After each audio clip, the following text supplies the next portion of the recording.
Առցանց առավոտի ուղիղ եթերում Դեմարդենն է, բարև ձեզ։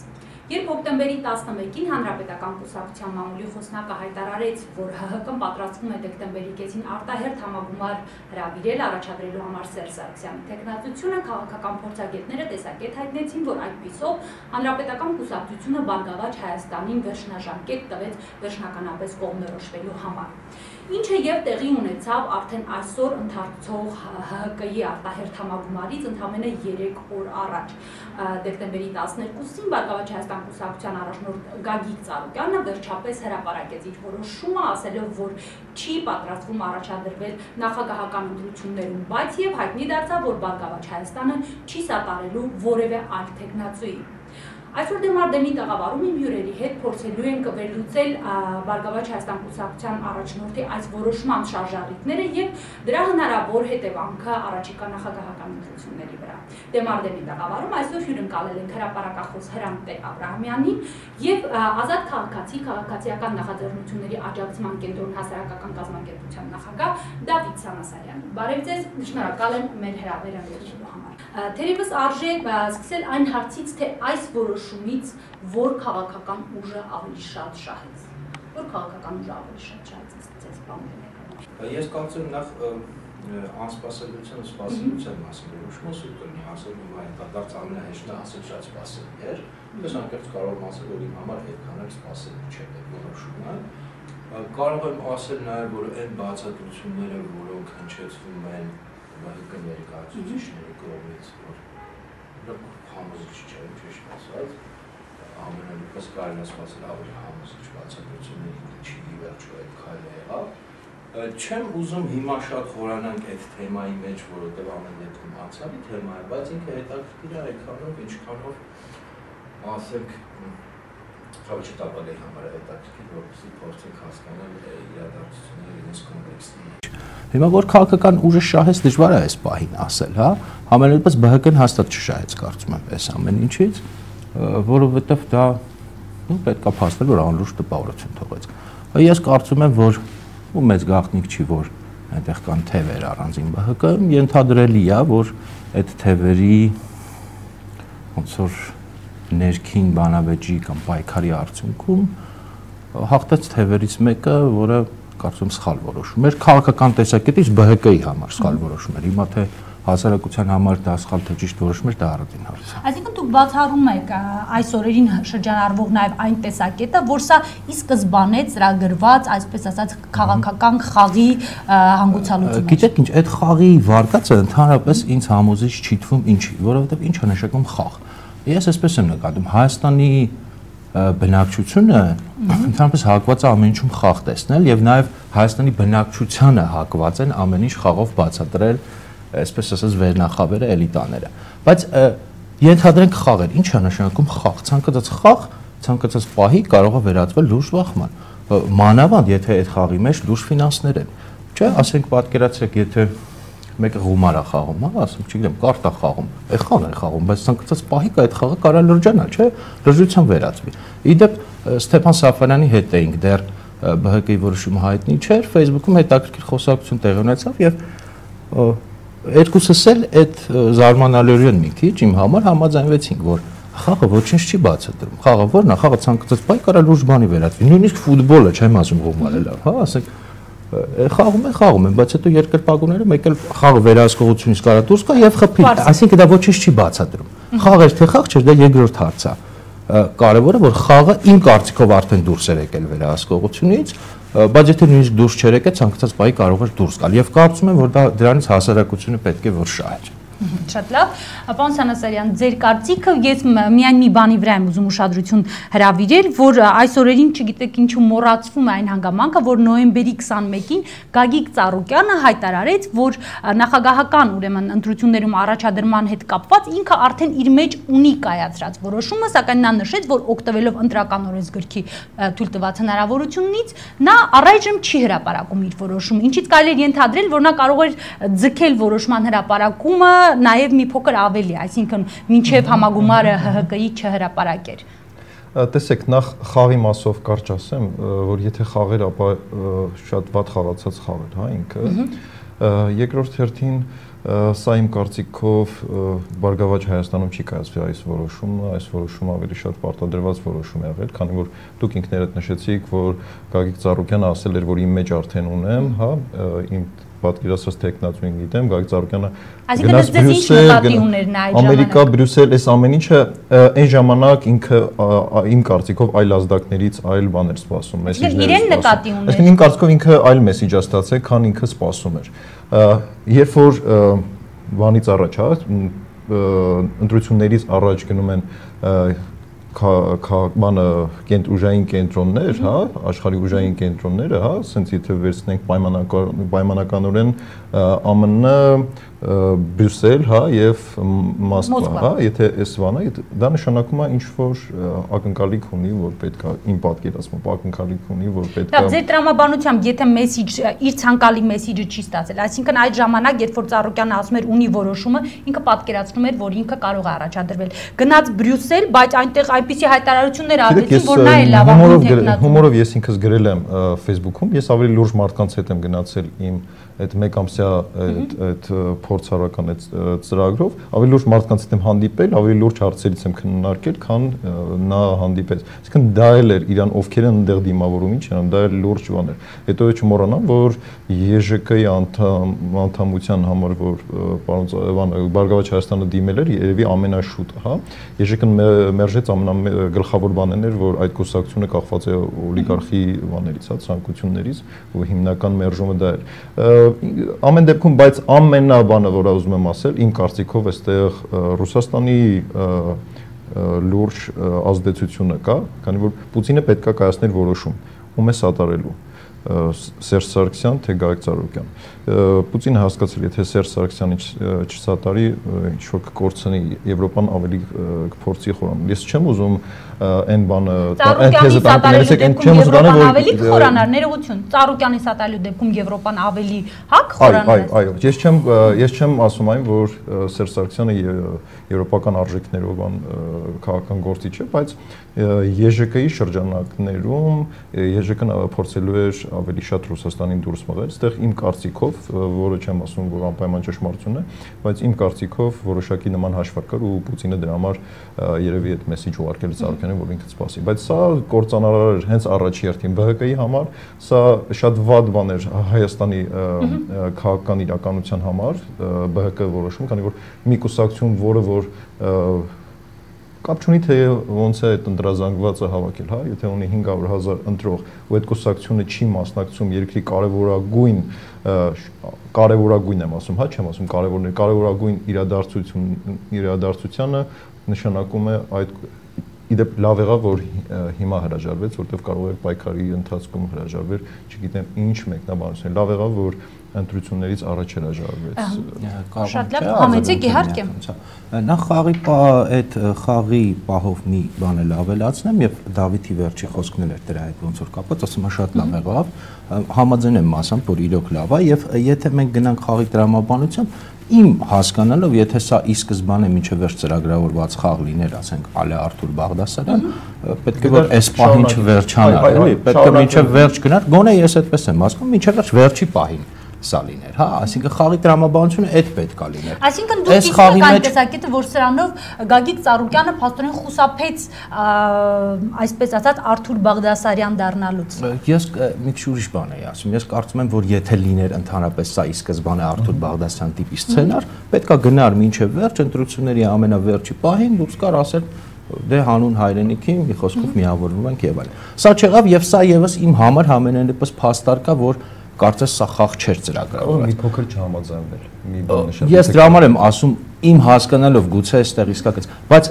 ավելացնում, ես ուզում եմ, որ ամեն դեպքում խոսակցությունը չտանենք մենակ ուղակի ԲՀԿ վերլուծելու, հա, որտեղ կարծում եմ դա այդքան հետաքրքիր չի, ասենք տանենք ավելի լայն կոնտեքստի, այդ իմաստով ես ուզում եմ այսպիսի մի բան հասկանանք։ Սովորաբար քննադատողները այս process-ների մինչև դեռ ԲՀԿ-ի հրաժարվելը ասում էին, որ դե ոնց կարելի է, չէ, որ ասենք ԲՀԿ-ն էլ այդ բուրգի մասն է, իրանք էլ ավազակապետության մասն են, թեկուզ երկրորդ ուժն են եւ այլն, ինչպես կարելի է ոնց որ առնվազն չխանգարել, հա, եւ չքննադատել։ Ես կարծում եմ այսպես, եթե ելնում ենք հենց այդ տրամաբանությունից եւ ընդունում ենք, որ ԲՀԿ-ն կոպիտ ասած, եթե մաֆիայի խաղ է, ինքը սևերից մեկն է, ես այսպես եմ հասկանում, եթե երկու սև իրար հետ խաղում, սկսում են կռվել, ես չեմ կարծում, որ կարմիրների շահից բխում է, որպեսզի այդ կռիվը դադարի եւ որպեսզի սևերը իրար հետ բարիշեն, կամ էլ սևերից մեկը, որ ավելի թույլ սևն է, ամեն դեպքում ԲՀԿ-ն ավելի թույլ սևն է, եթե իրան սև ընդունենք, ես ասում եմ, այն տրամաբանությամբ, որով քննադատներն են, ասում Եթե ավելի թույլ սևը խաղից դուրս է գալիս եւ պարտվում է, ես չեմ կարծում, որ կարմիրների համար դա ամենամեծ ուրախության առիթն է, որովհետեւ ամեն դեպքում մնում են էլի կարմիրները սևերի դեմ։ Հիմա կարմիրների արձագանքի մի բան էլ ավելացնեմ ու վերջ, քանի որ Դավիթի խոսքին է ուզում արձագանքի, այդ Պուտին եւ Ռուսաստան անկեղծ ասած չեմ ուզում որ այդ խառնենք մեր խոսակցության, որտեվ գնում ենք ինչ որ բանի մասին ենք խոսում, որոնցից ամեն դեպքում կարծում եմ լավ տեղեկացված չենք։ Չարժի չափից ավելի այս գեոպոլիտիկա, այս խեղ ժողովրդին առանց հետել բան են անում, էլի։ Դավիթ դուք արձագանքեք եւ անցնենք կարմիրների վերաբերյալ։ Իհարկե։ Տեսեք, այդ բանի համար կարմիրների սևերի վերաբերյալ, հա, ասեմ։ Տեսեք, այստեղ խնդիրը ո՞րն էր։ Մեկը կարմիր է ներկայանում, սևերից մեկը կարմիր է ներկայանում։ Հա լավ է, հալո։ Ոչ, պետք է չթողել, որ ինքը կարմիր, որովհետև ինքը վերջում ինքը գզոհաբերի, որպեսզի դոնը առաջ գնա։ Եթե այդ ձև ենք հա տանում, ինքը իրականում այդպես էր արեց։ Այնպես չի, որ տեսեք, եթե ասեմ, Արտուր ասում եք, չէ՞, Արտուր Բաղդասարյանը, որ չդառնար։ Ես Արտուր Բաղդասարյան 5 պակաս եղավ, տարբերությունը ասեմ, հա, դու քո ընտրազանգվածին տաքացնում ես Սերժ Սարգսյանի դեմ, հետո հետ ես քաշում։ Ընտրազանգվածը ջախջախվում է։ Լավ, ես առաջարկում եմ այս հարցին։ Ես էլ չեմ սիրում շատ այդ անուններով դիմել, հա, Արտուր Բաղդասարյան, ասենք երևույթն ենք։ Ինչ վերաբերում է Ռուսաստան, ԱՄՆ, Բրյուսել, S-վանին, ես մոտավորապես ներկայացրի այն, ինչ տրամաբանությամբ, որ քաղաքական ուժերն են բանում, հա, հարաբերությունների ճշտել, բան, այս կողմից։ Ամեն դեպքում իրականությունից հեռու չի։ Ես ասեցի չեմ ասում, որ հաստատ այդպես է, բայց ես էլ չեմ հաստատացնում, որ հենց այդպես է։ Անհայտ գործոններ, որոնք մինչև վերջ հաշվարկել չեն։ Պուտինը սովորաբար մտցվում է քաղաքական մեր անալիզի մեջ, երբ որ քաղաքական անալիզը իզորություն ինչ-որ բան բացատրել, մտցնում է մի հատ Պուտին, ասում է Պուտին ու վերջ, բայց դրանով ոչինչ չի բացատրել։ Եթե դուք կտակ անցնենք մյուս հարցերին, ընդհանրապես անտեսել է։ Դուք նշեցիք կարմիրների, հա, հասկանալի է, որ եթե մեդիտողները չեն այս բանին չընկալեցին, խոսքը վերաբերում է ընդդիմության մասին, հա, այս դեպքում հասարակության մասին, որովհետև կարմիրները ըստ էության, եթե տրամաբանություն հասարակությունն է։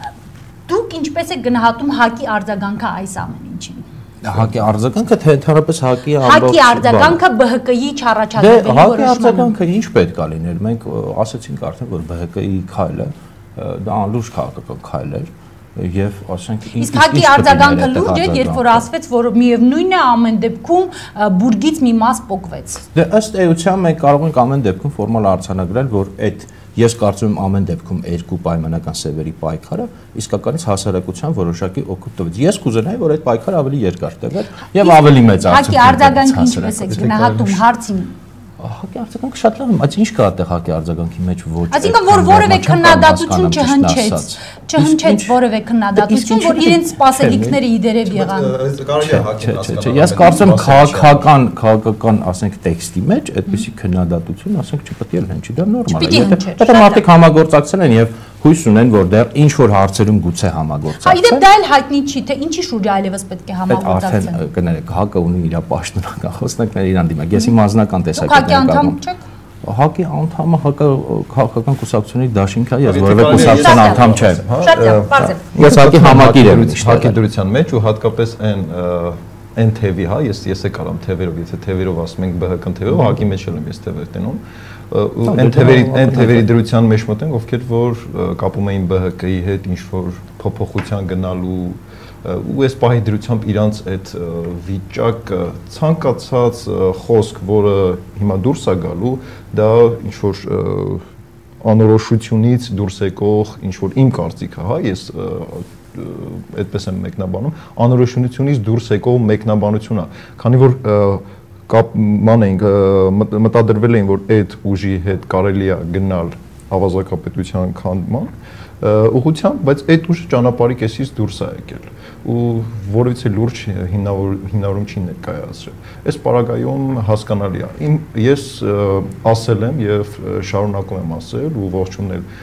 Նիկոլ Փաշինյանին, ով ի սկզբանե գիտեր ինչ էր կատարվելու ու ի սկզբանե մինչև վերջ այդ մարդը մնաց իր կարծիքին։ Պետք է, եթե կան մարդիկ, կան քաղաքական գործիչներ, ովքեր սկզբունքայնության իրենց գիծը երբևիցե չեն փոխում ինչ-որ ընթացքում, այդ մարդկանց պետք է ողջունել, անկախ նրանից նույն ուժի անդամ ես, թե այլ ուժի անդամ ես։ Դրա համար ես ցանկացա եւս մեկ անգամ ընդգծել այդ անունը ու Նիկոլի հետ շատերն են ունեցել։ Շատ լավ, եկեք Արևիկ ջան, քանի որ ես ինչքան հասկացա ֆորմատը իրար արձագանքելն է, գուցե ավելի լայն արձագանքել, ուրեմն ես սենց եմ զգում։ Նու նախ շատ կարճ արձագանքեմ այդ հույսեր կապելու հետ, ես կարծում եմ այդտեղ ձևակերպումը այդքան ճիշտ չի, հույս չէր կապում ԲՀԿ-ի հետ։ Ինչ էր անդրադառնում։ Այն ինչ որ ես արդեն ասի, իմ պատկերացումն եմ ասում։ Իմ պատկերացմամբ այսպես էր այդ երկու սևերի պայքարներ, որը հասարակությանը ձեռա տալիս։ Եկեք մի պահ ընդհանրապես մոռանանք էլի այդ քաղաքական կոնյունկտուրայի, կուսակցական կոնյունկտուրայի մասին,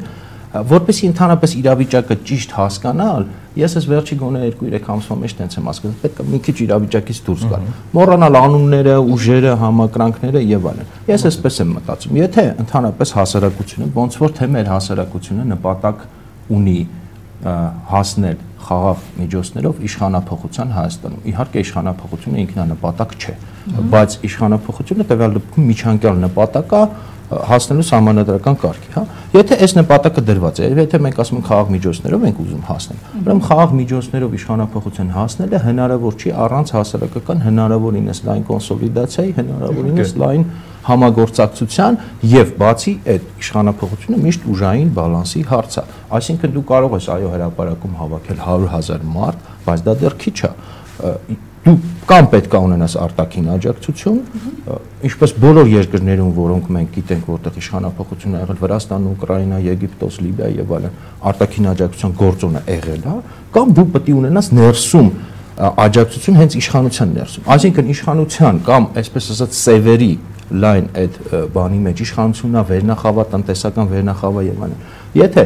դրանց մեջ պետք է լինեն մարդիկ կամ որոնք բացահայտանցնեն քո կողմը, կամ որոնք չեզոք դիրք գրավեն։ Ձեր վերլուծության մեջ արդեն ասել եք, որ 2008-ին այդ երկու աջակցությունը չկար դրսից եւ ներսից։ Ըստ էության ներքին այդ գործընթացը սկսվեց, հա, անցավ ասենք ամենամեծ բանը, որ այսպես ասեմ, անցավ ընդդիմության կողմը Զինդատախազի տեղակալն էր, չէ՞, կարծեմ Ջահանգիրյանը, այո։ Բայց դրանից այն կողմ չգնաց։ Հիմա պատկերացեք, եթե ընդդիմության կողմը ասել ունակ չգնեմ, կամ չեզոք դիրք գրավեր Սեյրան Օհանյանը։ Դրանով համարյա հարցերը լուծվում են, չէ՞, ինչպես Եգիպտոսում եղավ, բայց պատկերացնում եք ինչ կասեն, վայ Սեյրան Օհանյանը դա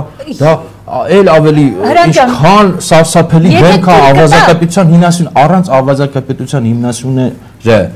որոշ փոքելու ավազակապետությունից երբեք դու ավազակապետությունը չես քանդի։ Կամ պետքա գնաս զինված հեղաշրջման, բայց դա մի հատ լրիվ ուրիշ տեղ։ Հրանտ ջան, կներես, բայց նաև չմիացավ Գագիկ Ծառուկյանը ԲՀԿ-ով, չէ՞։ Շատ կարևոր պահին չմիացավ ու շատ վատ արեց այս դնել, ոչ թե շատ վատ արեց։ Իմ կարծիքով իր ձեռը չէր այդ միանալ, չմիանալը։ Երբ որ մի քաղաքական, ես ասում եմ, երբ որ մի քաղաքական ուժի կամ գործիչի հետ ուզում ես ինչ-որ գործ անես, որը որ ինքնուրույն չի կարողանում որոշում կայացնի, հա, ես չեմ կարծում, որ դա առողջ մոտեցում է։ Այս պարագայում, եթե իրան համարում ենք սևերից մեկ ու իր հետ գնում ենք ու մաֆիայի մեջ ես ինքս շատ մաֆիա խաղալով գիտեմ, որ սևերի հետ ես սև խաղալով, հա, եթե երբ որ ես եմ սև խաղում, ես շատ լավ կարողանում եմ կարմիր խաղամ ու վերջում շատ հպարտությամբ ասեմ, որ ես սև եմ եղել դուրս գամ, բայց արդեն խաղի բանը ճանապարհը պարզ է, որ պարտվել են կարմիրները։ Հիմա հարցը որն է։ Այո, իհարկե, այն պարագայում որ Գագիկ Ծառուկյանը դուրս է եկել ու չի պաշտպանում Սերժ Սարգսյանին, դա չի նշանակում, որ ինքը չի կարող պաշտպանել Սերժ Սարգսյանին։ Դա չի նշանակում, որ ինքը այդ իր այս ապաթիան, որ ստեղծեց, հա, ինչ որ մասա լումպեն ասեմ, թե ինչ ասեմ, չվիրավորեմ, մեր քաղաքացիներն են, հա, բոլորը։ Բայց ինչ որ մասայի մոտ ինչ որ մի հատ վիճակ է ստեղծել, որը ձեռնտու է նախ եւ առաջ իշխանությանը։ Ուրիշ փաստարկ ես չեմ կարող որ ինչ որ մեկին ձեռնտու էր, որ ինքը նախ եւ առաջ ձեռնտու էր իշխանությանը, ով այս իր չառաջադրվելը։ Հա, բայց ձեր ցավը տանեմ, այսքան ժամանակ այդ մարդը գնում էր ոնց որ իշխանության հետ կոնֆլիկտի, կարևոր չի խաղարկային էր, թե արդեն լուրջ էր անցել, հենց նույն Ստեփանի հետ երբ որ խոսում ենք, մենք արդեն գնահատեցինք, որ սա լրջության սահմանը անցնում է արդեն։ Այդքան ժամանակ քննադատեցիք, ասեցիք։ Հիմա մարդը հրաժարվեց, փոխանակ ուրախանակ, բայց այսքան քննադատում եք, ասում եք լավ չարեց, իհարկե լավ չարեց։ Ես ուրախացել եմ այնքանով, որ այդ բանը չի արել ընտրություններից հետո, ով ասեց, որ անելու էր, հո մենք Նոստարդամոս չենք որ իմանանք։ Իմ պատկերացմամբ, դες դու ինքդ ասում ես լավ չարեց, որ բան արեց, չառաջադրեց։ Հա, որտեղ դու ինքդ էլ ես ճիշտ ես գնահատում, որ դա հասարակությանը շահ չի բերում, բայց փաստացի ստացվում է, որ ախր դե այդ ժամանակը չի, այդ ժամանակ դուք ամեն ինչ անում եք ձեր քննադատությամբ, որպեսզի ինքը այդ քայլի գնա աստեղծա։ Որովհետև ոչ։ Այսինքն այստեղ հակասություն կա։ Խնդիրը ոչ թե դա, այլ խնդիրը իրականությունը ցույց տալն է։ Իմ պատկերացած իրականությունը, որովհետև ինչ որ չափով ես ցույց տվեց իրականությունը, որ մարդ, ով օլիգարխ է ու համակարգի համակարգի հիմնասյուներից մեկն է եղել։ Իմ չսիրած տերմինները ես օգտագործեցի դրա համար։ Այդ դիտանկյունից փորձենք նայել։ Ըստ էության առաջին անգամ օլիգարխը, ոնց որ դուք նշեցիք, փաստորեն չի սատարում գործող իշխանությանը։ Չի սատարում։ Չէ՞ որ սա եւ ինչ շարունակենք, էլի, հա, շարունակենք։ Ես էլ եմ ասում, տեսեք, էլի խրվեցինք անունների մեջ։ Հա, էլի դա ինչ որ Գագիկ Ծառուկյանը եւ այլն։ Չասենք Գագիկ Ծառուկյանը, ասենք։ Հա, ասենք օլիգարխ։ Գագիկ Նիկոլաևիչը։ Օլիգարխ։ Ահա, բայց էլ եմ ասում, եկեք դուրս գանք եւ նայեք տրամաբանությամբ։ Կարևոր չի, ասում է 2008-ին չաջակցեց, շատ վատ արեց։ Հիմա եթե փորձ կար աջակցելու, իմ կարծիքով դա անպայման պետք է հասարակությունը պետք է առնվազն չխանգարի։ Հիմա տեսեք, նույն Սեհրան Օհանյանի օրինակն ենք, չէ՞, բերում 2008-ին ինքն էլ։ Հասարակությունը ինչին չխանգարի ներողություն։ Չխանգարի այդ գործընթացին, երբ որ իշխանության մեջ կամ այդ օլիգարխիա թեկուզ իմ չսիրած բառով ասեմ կոչվածի մեջ առաջանում են ինչ որ ճեղքեր, ինչ որ ներքին կոնֆլիկտներ։ Ես մի ուրիշ օրինակով բերեմ։ Եկեք բան անենք էլի, եկեք հասարակությունը խոսքը որպեսի հանգիստ շարունակեմ, եկեք այդքան շատ ինձ մի ընդհատեք հարցերը, որտեղ հնարավոր չի շարադրել հետևողական, հա։ Ուրեմն արդեն ընդհատեցինք միտքդ, ես բավական արագ ճեղքերի մասին էի խոսում։ Ուրեմն տեսեք ուրիշ օրինակով բերենք։ Ենթադրենք կա Թուրքիա եւ Ադրբեջան, չէ՞։ Երկու եղբայր պետություններ, նույնիսկ ասում են մեկ ազգ, երկու ազգ, մեկ պետություն է։ Դա պատկերացրեք մի բան ինչ որ խնդիրներ են առաջանում։ Կարող է այդ խնդիրները սկզբում լուրջ չեն, իրար միջև Թուրքիա եւ Ադրբեջանի միջև։ Կարող է նույնիսկ խաղ են խաղում։ Հիմա ինչ պետք է անի այդ դեպքում Հայաստանը։ Ըստ այն տրամաբանության, որը ես տեսա մեր քաղաքացիական հասարակության մի մասի մոտ, պետք է ասի, չէ, տղերք, հանկարծ դուք չկռվեք իրար հետ Թուրքիա եւ Ադրբեջան, որտեղ երբ որ դուք կռվում եք, մեկ էլ չեք հասկանում ինչ պետք է անենք, մեր աշխարհը փուլ է գալիս։ Ես կարծում եմ հակառակն է, պետք է առնվազն չխանգարել, թող խաղ լինի, որը կվերածվի լուրջ բանի։ Պետք է գուցե նույնիսկ որոշ դեպքերում պետք է, եթե հնարավորություն կա, աջակցել, որ էլ ավելի հակասությունները մեծանան Թուրքիա եւ Ադրբեջանի մեջ, եւ եթե խաղը, եթե մենք ունենք հնարավորություն այդ խաղը վերածելու ոչ խաղի։ Հա, ներողություն, ես խնդրում եմ վերադառնանք կարճ դուք արձագանքեք եւ վերջին այդ օլիգարխիա տերմինի մասին էլ ասեմ, իհարկե հաղորդման մեջ դա հնարավոր չի մնալ։ Ես համարում եմ, որ օլիգարխիա տերմինը շատ խանգարում է մեր քաղաքական վերլուծության, որտեղ օլիգարխիա նշանակում է իշխանություն պատկանող մի քանի հոգու համարյա հավասարաչափ, ոչ ոք չի կարող այսօր ասել, որ մոռանանք Գագիկ Ծառուկյանին, Սամվել Ալեքսանյանը կամ ասենք Ռուբեն Հայրապետյանը ունեն համահավասար իշխանություն այսօր Սերժ Սարգսյանի հետ։ Եթե դա այդպես լինի, դա ավելի լավ է։ Գործնական բանա դուրս գա։ Տեսեք, ես մենակ ես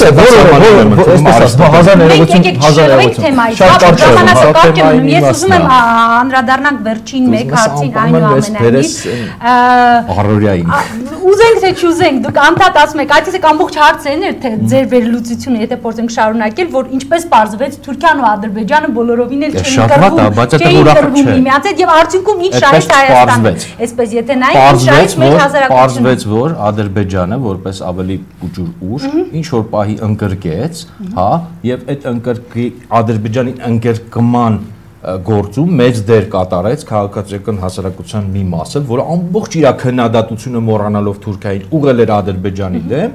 ինչ որ բան ունեցավ եւ հիմա ուրախալու եմ, ինչի՞ ես ուրախանում, որ նորից իրար հետ։ Շահեց ով շահեց Թուրքիան, այսինքն շահեց ձեր ազատ իշխանությունը։ Կարճ ակնարկեմ, էլի։ Երբ որ հարկային աշխատողները Գագիկ Ծառուկյանի օբյեկտներից դուրս չեն գա եւ նրանք կնեղեն, հա, ոնց որ նեղել ասելով ես ճակերտավոր ասեմ, այսինքն ըստ օրենքի համաձայն կմտնեն ու ստուգումներ կանեն ու արդյունքում կպարզվի, որ Գագիկ Ծառուկյանը շատ sense լուրջ խնդիրներ ունեցել, այդ ժամանակ ես հակասություններ կներեմ, բայց այս ընթացքում որևիցե անգամ չտեսան, որ Գագիկ Ծառուկյանը լուրջ խնդիրներ ա ունեցել, իսկ առանց ստեղծված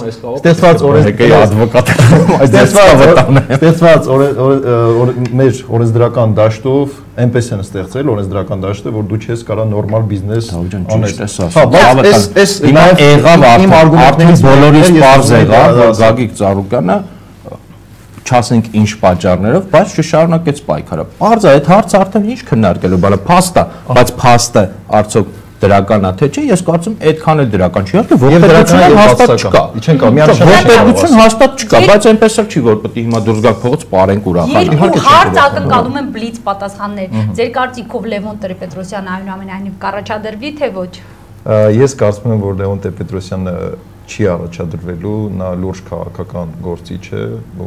Հայաստանում ամենալուրջ քաղաքական գործիչներից մեկը, եւ նա հասկանում է, որ ստեղծված իրավիճակում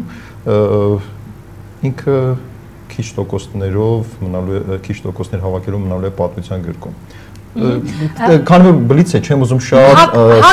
ներկայացուցիչը երեկ առավոտին արդեն ասել է, որ Սերժ Սարգսյանը ունենալու է արժանի ու հաղթող հակառակորդ։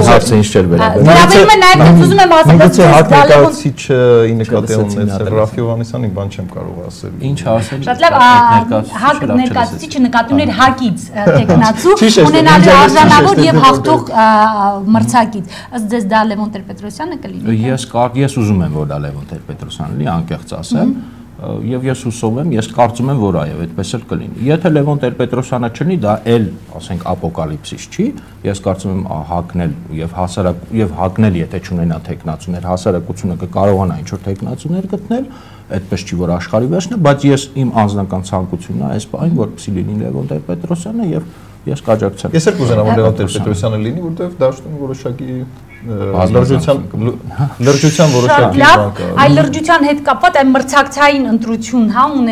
ունենալ չունենալու հետ կապված, օրինակ նույն Էդուարդ Շարմազանովը ասել էր, իսկ ում պետք է հաղթի Սերժ Սարգսյանը, այս հարցը, ում պետք է հաղթի Սերժ Սարգսյանը։ Ժողովրդին, այո, իրանք այսօրվա իրանց համագումարով հաղթում են ժողովրդին, երբ որ այսքան աղքատություն, այսքան արտագաղթ եւ այլ եւ իրանք ասում են, որ Սերժ Սարգսյանը մրցակից չունի,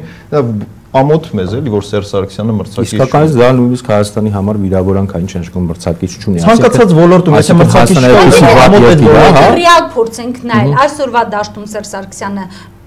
Գագիկ Ծառուկյանի չառաջադրվելուց հետո եւ Լևոն Տեր-Պետրոսյանի չառաջադրվելու դեպքում դուք արդեն հա այդքան արդեն։ Չէ, ես չդարձրեցի, դուք եք նշում 500, այսինքն թվերը կան 500,000 ընտրազանգված ունի, դա ռեալ իրականությունն է, անկախ մեր համակրանքից եւ հակակրանքից։ Հիմա եթե այս երկու տարբերակը չի լինում, մի տեսակ ստացվում է, որ Ռաֆի Հովհաննիսյանն է մնում միակ քիչ թե շատ։ Եթե Լևոնն էլ չի լինում։ Այս իրավիճակում այստեղ այսպես է, ես կարծում եմ, որ նախ եթե Լևոն Տեր-Պետրոսյանը առաջադրվի, իմ կարծիքով դա արդեն լուրջ մրցակցություն է։ Եթե Լևոն Տեր-Պետրոսյանն էլ չառաջադրվի, եթե հակից էլ ոչ ոք չառաջադրվի, ես կարծում եմ ամեն դեպքում հասարակությունը իր մեջ ներուժ կգտնի, որպեսզի փորձի պայքարել ցանկացած տեխնացու, որտեղ բոլորս էլ հասկանում ենք, որ ստեղ միշտ չի տեխնացուի անձնական հատկանիշների հարցը։ Ու լավ կլինի, որ ընդհանրապես այդ անձնական հատկանիշները այնպես մակարդակում լինեն, որ իրանց մեջից ընտրես լավերի մեջ ընտրություն կատարես եւ ոչ թե ամեն դեպքում Հայաստանի վիճակը այնպեսին է, եթե ռեալ ընտրություն չկա, այդ դեպքում արդեն այդքան չես նայում անձնական հատկանիշները։ Կարևորը եթե լինի անձ, որը կարողանա հասարակության թեկուզ մի զգալի մասին համախմբի, այդքան բան։ Կարծում եք ժամանակ կա ռեալ է, ժամանակ կա այդ համախմբման համար, օբյեկտիվ եթե։ Մի հատ նայեք նախորդ բոլոր ընտրությունների պատմությունը, բոլորը իրանք եղել են նույն ձևով, նույնիսկ 96-ին ես բոլոր ժամանակի կոնսոլիդացիան մի ամիս առաջ սեպտեմբերից 96-ին ասում էին ընդդիմությունը որևէ շանս չունի։ Դա իշխանության կողմից ես մինչև հիմա հիշում եմ այդ խոսակցությունը, բայց հետո մեկը միացում է պարտադիր լավ էլ շանս ունի, նույնը 2008-ին եղավ, նույնը 2003-ին եղավ, միշտ այդ պատմությունն է, բացի 98-ին նույնը եղավ, լուրջ ընդդիմությունը կար, չէ, բայց երբ 2007-ի ամառը եթե դուք հիշեք, սարսափելի ապատիկ վիճակ է։ Սեպտեմբերի 21-ից արդեն ռեալ էր եւ հստակ։ Այդքան ռեալ չէ, նույնիսկ հոկտեմբերի 26-ին դեռ տեսեք, այստեղ խնդիրը ժամանակի մեջ չի, որքան որ խորությունը ուրիշ տեղ է, խորությունը այս երկրի վատ վիճակն է։ Ու ես կարծում եմ ներկայիս հասարակությունը ինչքանով է որ պայմանները մի քիչ փոխվել են, ինչ է ներկայիս հասարակությունը ավելի գիտակից է, քան նախորդ ընտրությունների ժամանակների։ Ես իմ բանը, հա, եզրակացություն անում եմ զուտ նրանից ելնելով, որ նախորդների ժամանակ չկային այդ քաղաքացիական ոգին չկար ընդհանրապես, կար փոխելու ցանկություն, բայց տեսեք, այս ընթացքում եղավ քաղաքացիական շարժումներ, հա, հաջողվեցին, չհաջողվեցին, կարևոր չի, կարևորը որ երկրի քաղաքացին, այո, երկրի քաղաքացին ինեն 10 հոգի թե 100 հոգի, այդ քաղաքացիները ասին, որ մենք երկրի տերերն ենք։ Այդ իմ համար կարևոր բան է։ Բայց այդ քաղաքացիների մի մասը, որ հիմա գնում են, որ ասում են բոյկոտենք ընտրությունները, բանը, ես ուզում եմ այդ քաղաքացիներին իմ ուղերձը, հա, տալ, իմ ընկերներն, որտեղ բոլորի հետ ես այդ մասնակցել եմ այդ բաներին, հա, սխալ է բոյկոտը ընդհանրապես, բոյկոտը ոչ մի լավ բան չի բերում, պետք է մասնակցել, պետք է տաքացնել ժողովրդին ու եթե ոչ ընտրության օրը, այլ գոնե ընտրություններից հետո ինչ-որ փոփոխության հասնել, ճնշում բերել, որովհետև բոյկոտելը որևիցե բան չի տալու մեր ոչ հասարակությանը, ոչ քաղաքական դաշտին ընդհանրապես։ Բացի այդ հիշեցնեմ, որ բոյկոտի օրինակ մենք ունեցել ենք 2005 թվականի սահմանադրական հանրակրթան եւ ամենահեշտ ընտրությունը եղավ իշխանությունը գտնում է իր ընդդիմադիրի ասածին էլ ավելացնեմ, ինքը շատ ճիշտ է նկատում, որ եւ քաղաքացիական գիտակցությունն է բավականին բարձրացել եւ նույնիսկ ընդհանուր միջև տեխնիկական միջոցները շատ ավելի ձեռնտու են եւ բաց ավելացնում որ իմ կարծիքով մեր ժողովուրդը միշտ էլ նախագահական ընտրություններ են կարել շատ լուրջ եւ միշտ էլ պատրաստ է եղել այսպես ասած պայքարի կարևորը որ վերնախավերը քաղաքական ուժերը առաջարկ ունենան ժողովուրդը միշտ էլ իմ կարծիքով պատրաստ է ու ժողովրդին մի բան էլ ասեմ այն քաղաքական ուժը այն քաղաքական գործիչը ով ժողովրդին մեղադրում է իմ համար ինքը ամուլ քաղաքական գործիչ է նշանակում է ինքը իրենից որից է բան չի ներկայացնում ժողովրդին մեղադրել երբևիցե չի կարելի ժողովրդին պետք է ներկայացնել իրական այլընտրանք երբ որ չեն կարողանում ինչ-որ բան փոխենք դա ժողովուրդը չի մեղադրում չենք ասում ժողովուրդը չեկավ դրա համար չեղավ սխալ է 100 հոգի քաղաքացիով կարելի է երկրում լուրջ փոփոխություն բերել սխալը պետք է գտնենք մենք ինքներս մեզ այն հրապարակային են քաղաքական գործիչներ հասարակական գործիչներ իրենք իրենց մեջ պիտի գտնեն սխալը երբևիցե պետք է ժողովրդին չունենա ժողովրդի իմաստուն է ժողովուրդը այնքան պատմություններով է անցել որ ցույց է տվել որ գոնե կարող է իսկ ինչ մենք փորձում ենք գտնել այդ ճանապարհը Սերժ Սարգսյանը այսօր արդեն հայտարարվեց ընթացող համագումարում որ կարգախոսն է դեպի ապահով Հայաստան երկիրը ըստ ձեզ կկարողանա տանել դեպի ապահով Հայաստան Ճիշտ է ասում ես օգնելու է որ մենք ինքը տանենք դեպի ապահով Հայաստան Լավ, շնորհակալություն, այսքանով մեր զրույցը այսօրվա ավարտում ենք, ես հիշեցնեմ, որ Դեմարդեմի տաղավարում հյուրընկալել էին Քրանք Տեր-Աբրահամյանին և Դավիթ Սանասարյանին, ցտեսություն։